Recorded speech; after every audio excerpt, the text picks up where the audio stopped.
We're the Bierdemans, and this is part of our story. So we found out we were pregnant with our second daughter. We were super excited.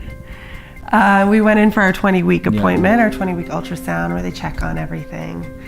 And almost instantly, we knew something was wrong. Everybody was kind of running around in the room. We need to get the doctor, we need to get the doctor. And we went and met with the specialist in Denver. From what we could tell, it was a first for him to ever see a child in this exact circumstance. With what we found out was that she had developed no kidneys. The kidneys are what produce the amniotic fluid. And the amniotic fluid lets them produce lungs. So without the amniotic fluid, they can't practice breathing and they don't develop their lungs. They thought that if we didn't terminate it ourselves, that it most likely would happen naturally. They assumed it would happen within days. Right away. Yeah. Just went home that day and bawled. I mean, we just spent the next couple days just in bed crying. And all of a sudden this name came to me, and I turned to Janelle and I was like, her name is Olivia. It was perfect. And we later found out, that Olivia means peace. And it was like God just kind of showed up and said, you get to love her.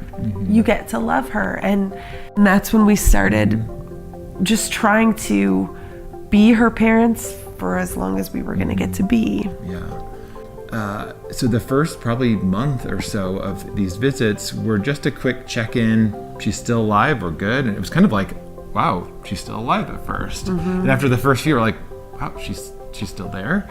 And they would let us sit in that ultrasound room for hour and a half. Seriously, we had the last ultrasound of the day. The doctor would come, they would just come in and they would just enjoy that time with us. And it was amazing. And the day, so we made it full term.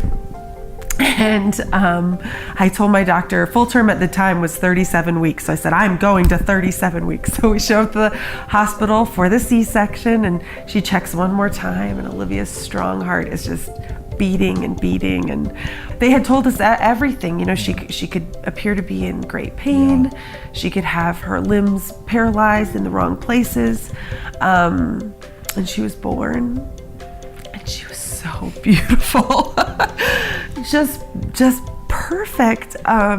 They said we'd be lucky to get 5 minutes, and we got 90 minutes, which I know in the grand scheme of things sounds ridiculous. Hour and a half. But for us, having 90 instead of 5 was incredible. We sang to her. She met all her grandparents. It was incredible. And she died in our arms.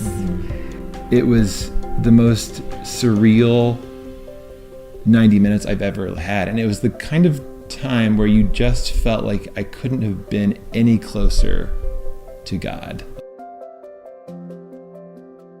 A year later, my sister-in-law collected the rain. It rained again on her birthday. And I still have this little thing of the rain.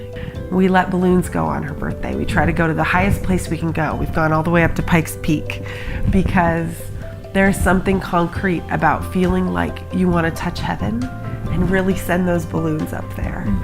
This year, we're going to go to Devil's Backbone and as a family hike up there and let our balloons go straight up to heaven to Olivia. It's just, my relationship with God has gotten so much more personal in the sense that I know it's not just a book sense of that God is there, but I know I felt God. I felt his presence get me through one of the hardest things I could ever have imagined. And now I can approach the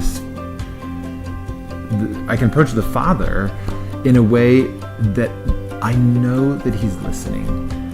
What truly changed is for us, an ongoing is just this knowledge of God's presence in our life and the fact that he cares. That even through extremely challenging and difficult circumstances, he cares about us and won't leave our side.